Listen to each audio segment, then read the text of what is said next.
Hello，大家好啊！咁咧，今次我就想介紹個 app 俾大家嘅。咁相信平時大家咧喺街嗰度唔知食乜嘅時候咧，都會用 OpenRice 呢個 app 咧嚟 search 下附近有啲咩食店嘅。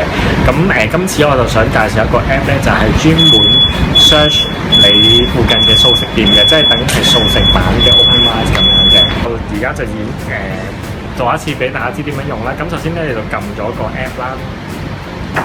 咁開咗之後咧，其實佢自己已經預設咗咧，有 GPS 咧，已經 search 咗你附近有咩素食店㗎啦。咁但係除咗咁樣 search 法之外咧，其實咧你可以喺搜尋個班嗰度咧打返你要嘅位置啦。例如咧今次咧我就想 search 下北角區有啲咩素食店嘅。咁我就打咗北角之後咧。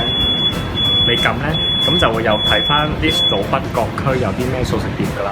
點解要download 呢個 app 就唔用 OpenRice 咧？就因為咧，佢係會比較詳細啲去講翻間素食，可能係即係中式嘅素食啊、西式啊，跟住有啲係自助式啊，同埋咧有啲係咪奶蛋類嘅素啊，或者係五辛類啊，即係佢係比較詳細同 details 講翻呢一間素食係屬於咩素食嘅，即係咩素食嘅餐咁樣嘅，係啦。咁就而家咧，我就想去無肉食嘅素食店嘅今次，咁我就撳咗個名之後咧，其實佢入邊有個資料幾好嘅，就係 show 到佢嘅地址啦，就喺北角寶麗街10至16號。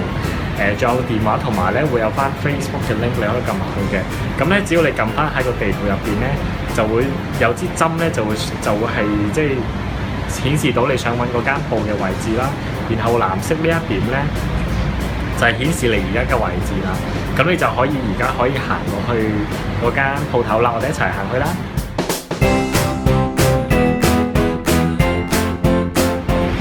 我哋而家喺建華街啦。咁我哋就行過去前面呢一個咧北景街啦，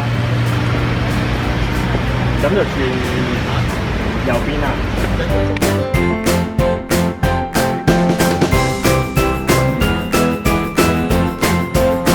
好啦，我哋嚟到寶麗街啦，咁就喺前面。小心睇車啊！好啦，咁就應該係向前行，而呢個鋪位咧就係嗰間無肉食嘅素食店啦。